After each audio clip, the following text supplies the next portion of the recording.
G'day ladies and gents. So before we get into the intro, I thought I would show you what today's video was actually going to be. I was going to do a review on the perishing rocket tank. And you know, part of me was actually excited about doing a review on this tank for you, because I thought, how could it be bad? I mean, the perishing itself isn't a bad tank in War Thunder. It's pretty good if it gets right into the right matchmaking situation. And this is just a perishing tank, identical to the one that is in the tree, but with 2 rocket pods slapped to the side of the turrets, giving you 44 rockets as a secondary weapon that you can use at any time you want. I felt for sure that this tank was going to be absolutely fantastic to drive around. I mean, look at the way it's set up in the tree. To purchase this tank, you actually have to purchase the Calliope beforehand. That makes this tank around about 10,000 gold plus to actually purchase, because you have to get the Calliope beforehand. And they put the Calliope in the way so that players couldn't immediately jump to this tank. It was so dangerous. I mean, Gaijin even set up the rocket pods on this tank so directly firing at them will not detonate the rockets. You can damage them, but you can't actually destroy them with direct fire. So what could possibly go wrong when you drive this tank?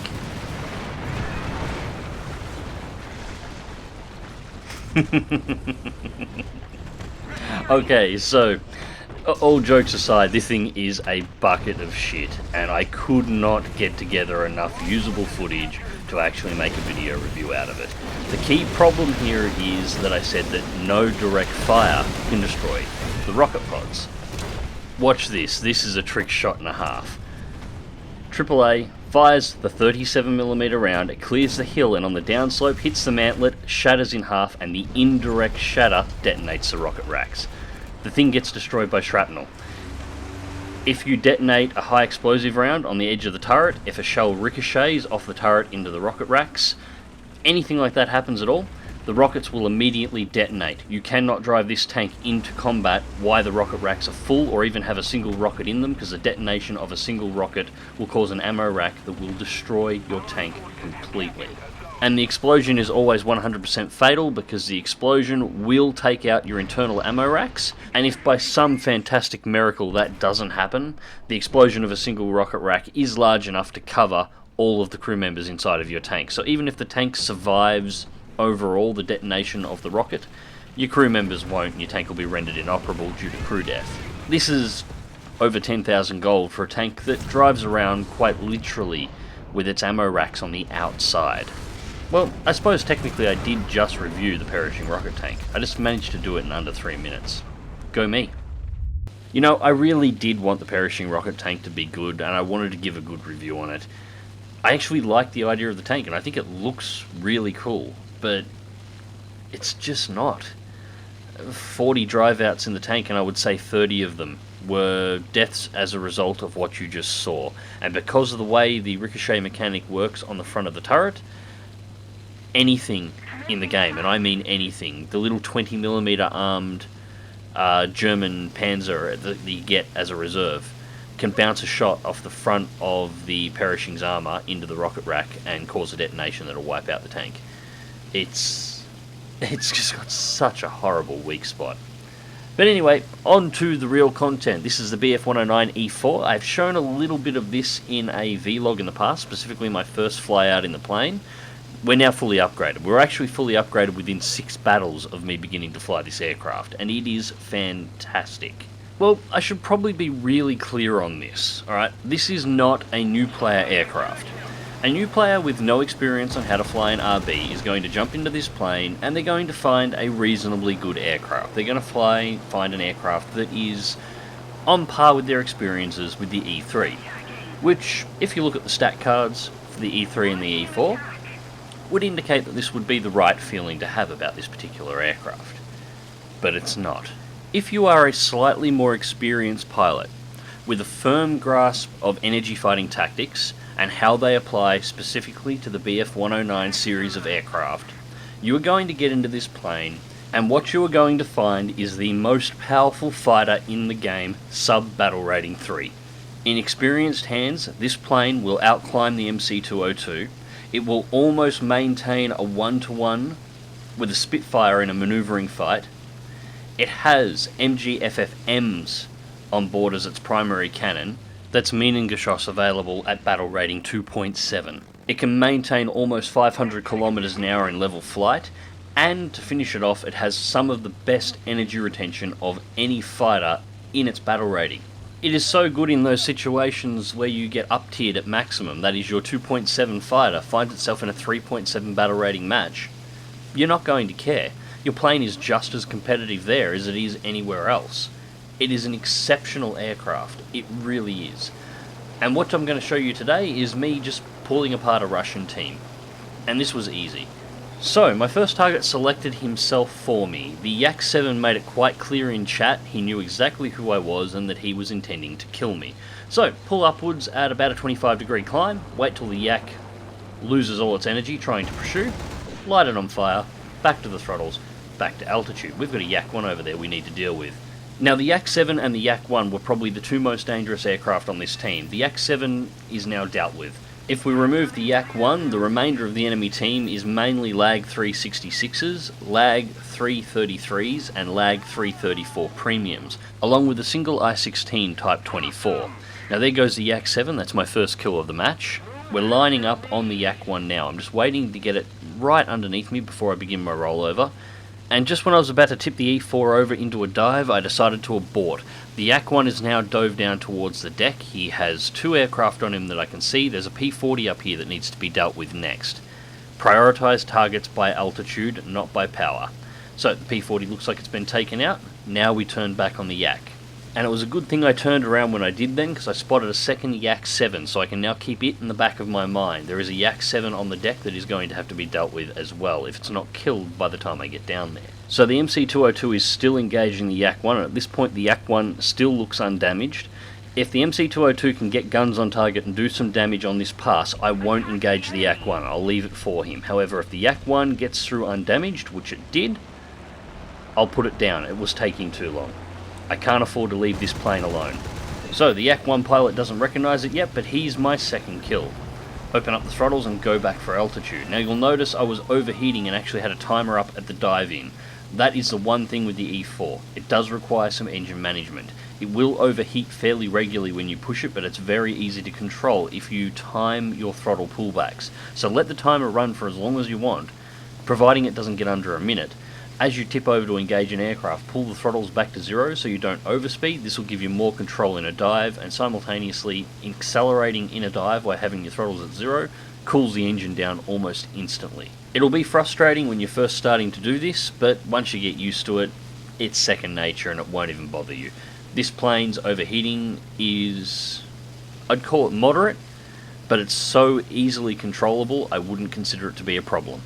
So while I've been engaging the Yak 1 and the Yak 7, it looks like all of the lags have fallen down to treetop level. That Yak 7 is still probably the most dangerous aircraft the enemy team has, so I want to deal with it next. It looks like it's gone vertical, it's about to go into a stall out. Keep the speed on, line him up, and just keep going through, keep the throttles wide open, use the speed from the dive to quickly regain altitude and get myself into position ready to engage whatever enemy fighters are still remaining. And there's my third kill of the match. Now it's important I retake that altitude and get back to at least 6,000 or 7,000 feet. I want to have a couple of thousand feet above the enemy fighters. The lags that are on the enemy team, and the I-16 in particular, could potentially beat me in a turn fight if I engage them on their level.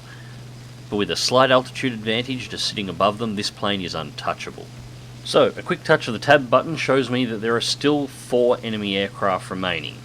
I have no idea where any of them are at this point, and I was considering flying out to the north. Part of the reason why I was heading this way is one of the hardest planes to shoot down that the enemy team had was the SB-2M that I spotted right at the start of the match. Those things can soak a lot of hits before they go down. Now, while I wasn't paying a huge amount of attention to the kill feed while I was engaging the Yaks, I never saw the SB-2M pop up. It's possible that it did and I just missed it, but I didn't see it. Now, I only fly out this way for a little bit before I figure that the last time I saw this plane was about 5 minutes ago. It shouldn't be out here anymore. Its bombs should be deployed and it should have been heading back towards base. So I turned back towards the base, and it's a good thing that I actually did. The SB-2M actually was taken down, and I just didn't notice it pop up in the kill feeds. The remaining aircraft on the enemy team are 3 lags and the I-16, and they're all on top of one another. They've all just got a repair and a rearm. They're all flying back from their runway together. So, why did I bring up the SB2M at all? Well, I wanted to point out that this was a mistake that I made. I ended up flying away from the logical combat area based on information that was 5 minutes old in the battle.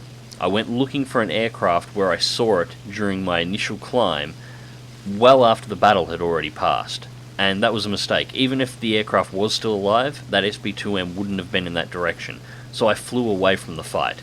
In the time I went looking for the SB2M where any amount of logical thinking would have said it's not there, I opened up about 4 to 5 kilometers, which brought me out to 12 kilometers away from the fight when it actually started. Not being in the fight when it broke out could have potentially cost a couple of my teammates their aircraft, and could have passed the advantage back to the Russians if they were smart about their flying. Thankfully, I managed to get back into position quickly enough. The E-4, as I said, is incredibly fast in level flight, so it didn't actually cause me any harm, but it is something that I wanted to point out. When you're working out where the enemy is, have a think about how much time has actually passed since the last time you saw them at a location, and really ask yourself, if you were the enemy plane, would you still be there 5 to 10 minutes after you were spotted? So at this point I'm about 5 kilometers out. I'm just trying to work out what aircraft to engage. Obviously the furball is well involved at the moment. The aircraft is 3 on 3. Fourth aircraft has just been spotted. It's the I-16. And I was sort of looking at that ground fight and going, you know, the I-16 is going to come in and do a lot of damage to our planes that have lost energy, so I should probably eliminate it first. So a slight shift in direction. I want to fly directly over the top of the I-16. You've seen me do this a million times before. Get directly above the target, pull back on the throttles, invert, and then go into a dive directly on top of the target. However, this time I decide to abort. The I-16 is actually in a slight turn. I wasn't going to be able to get a good dive angle here, so I had to abort the dive. I try to reacquire the I-16, but it's already turned back. I'm not going to be able to bring the aircraft around fast enough to get the target lined up. However, there are 2 Lag 3s engaging our MC-202, so I'll take the rear Lag 3 first. We'll hit hard. Light it on fire. Unfortunately, I didn't raise the nose fast enough to get a line up on the second lag, but that's my 4th kill. Throttle's open to maximum to go back for altitude. The I-16 turns in and starts putting some shots towards me. However, in his desperation to try and get shots into me, he failed to see the 109 coming up from behind. The 109 F1 punches a hole straight through the I-16, taking him out of the match. While that was going on, our 109 E3 has managed to convince the Lag 3 on the tail of the MC-202 to break off. This opened up a window for the 202 to engage the second Lag 3 and eliminate it. This leaves 1 enemy aircraft remaining, and 3 aircraft to engage it. So with that, this match is pretty much over, and I've got to say, for a battle rating 2 to a battle rating 2.7 match, this was some of the best team fighting that I've seen in War Thunder in some time. Every aircraft moved to cover every other aircraft. Everybody flew extremely well and was watching one another. And as a result, this was a walkover. So the results for this battle. First place for the team with 4 kills. We got Professional X3, Shadow Strike X3, Winstreak X2, the Best Squad, Terror of the Sky and Bulletproof, 43,640 Silver Lions, and 2,901 research points. Base research with no bonuses due to not having any aircraft to research in the German tree, and this plane, of course, being spaded. And that is the Messerschmitt Bf 109 E-4, a plane that I have been waiting for in game for so long. This was one of the definitive aircraft of the Battle of Britain for the German side. Now, if you know how to energy fight a 109, you are going to find this plane as being one of the best aircraft in battle rating 2.7 and down, if not the best. And you're going to find that it's extremely competitive all the way up to 3.7. You're going to really have a good time flying this plane. If you don't know how to energy fight in a 109, I would say now is probably the time to learn. Get your hands on this plane, learn how to fly it. It is fantastic. Anyways, ladies and gents, I hope you enjoyed the video, and until next time, click like if you do, subscribe if you want to see more, fly smart, fly safe, and I'll catch you in the skies.